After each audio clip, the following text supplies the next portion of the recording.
If I get corona, I get corona. At the end of the day, I'm not going to let it stop me from partying.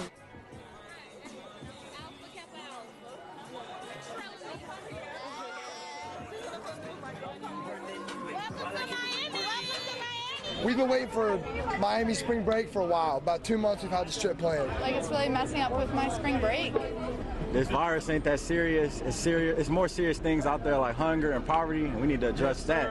I think they're blowing it way out of proportion.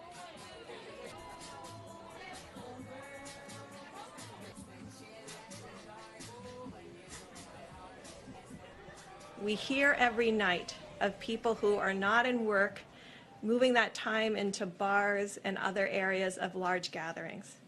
If we continue with that process, we will fail in containing this virus.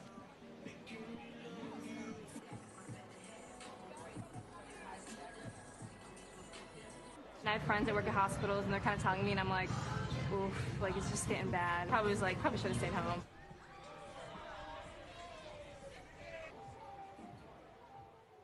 They were feeling totally invincible, or are feeling that way, but they don't realize that they can be carrying lots of bad things home to grandmother and grandfather and even their parents.